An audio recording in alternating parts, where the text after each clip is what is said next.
You're dead asleep. And then, out of nowhere, your eyes snap open. It's 3 a.m., and your brain has decided this is the exact moment to vividly replay that time you waved at a stranger who was actually waving at the person behind you 5 years ago. That agonizing social hangover is separate from your personal character or social skill. You are experiencing a misfire of a very ancient, highly tuned biological survival mechanism. This chart shows how our brains retain social memories over time. Notice how the positive interactions fade out quickly, but the negative data points permanently adhere to the timeline. Psychologists call this the negativity bias. Our brains are hardwired to treat negative experiences like Velcro, while letting compliments and successes slide off like Teflon. Because of this built-in bias, your brain heavily prioritizes perceived social threats over logic. In the dead of night, a minor, trivial mistake gets magnified into a catastrophic event. To understand why this happens, we have to look back at our tribal ancestors. In early human history, an awkward social misstep carried a severe penalty. Alienating your peers could result in exile, and being separated from the group usually meant death. We carry that exact same wiring today. When you stumble over your words or misread a room, your brain doesn't see a modern inconvenience. It sees an immediate threat of tribal expulsion. To protect you from this imaginary exile, the brain runs a specific cognitive algorithm known clinically as post-event processing, or PEP. This diagram illustrates how PEP operates like a highly biased sports replay. It takes the timeline of a social event, filters out all the normal, successful parts, and isolates a single perceived mistake, routing that one awkward moment into a continuous, infinite feedback loop. Your brain operates as an overzealous internal coach. It runs an outdated safety program to ensure you figure out what went wrong so you remain safely included in the group. For individuals with ADHD and other neurodivergent traits, this internal replay often loops with a crushing, paralyzing intensity. Differences in executive function often make it difficult to monitor and decode social cues in real time.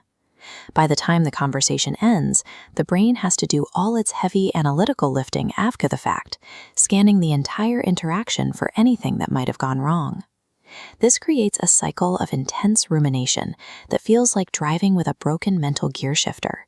The brain gets physically stuck on a negative track and completely loses the ability to skip forward to the next thought. For many neurodivergent adults, this aggressive nighttime review serves as a learned defense mechanism. It operates as a way to mask differences and guarantee inclusion, which makes the weight of the 3 a.m. cringe significantly heavier and much harder to escape. But why does this specific mental trap always seem to spring at 3 in the morning? It comes down to the neurochemical shifts that occur when we are awake during our biological night. This schematic illustrates high activity in the prefrontal cortex, the logical regulating center. It actively gates irrational emotional signals. But look what happens at 3 a.m.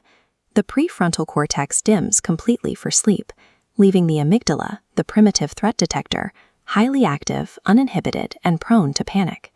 Researchers call this the mind after midnight hypothesis. Without your logical gating system online to keep things in perspective, your brain assigns massive, disproportionate emotional weight to completely trivial memories.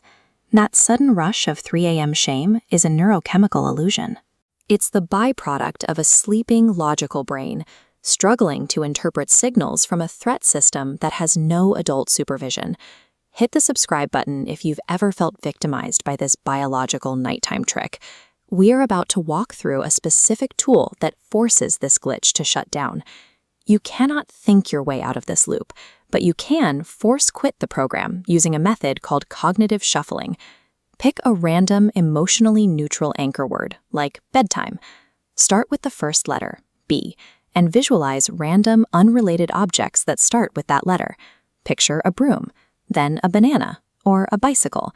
When you run out of ideas, move to the letter E and keep going. Here are the mechanics.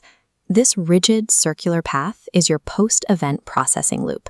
Cognitive shuffling interrupts that circle, diffusing the signal into randomized, disconnected pathways. It occupies enough working memory to disrupt the panic.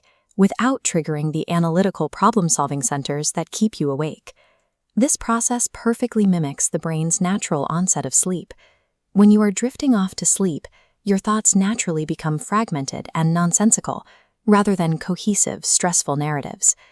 Cognitive shuffling acts as a manual override. By feeding your brain harmless, nonsensical data, you trick your hyperactive threat detector into standing down. Once you wake up, you can use a secondary daytime strategy called factual focus to permanently diffuse the lingering emotional charge of that memory. Take a moment in the daylight to actively write down the positive or neutral evidence from the event. By forcing yourself to list the parts of the interaction that went fine, you directly counteract the brain's negativity bias with hard data. Think of the 3 a.m. cringe as an overprotective, ancient mechanism that has lost its sense of scale. Once you recognized it's just a misfiring safety protocol, you can acknowledge the thought and dismiss it. Your social survival is secure. The nighttime panic over a tiny misstep is just a biological glitch.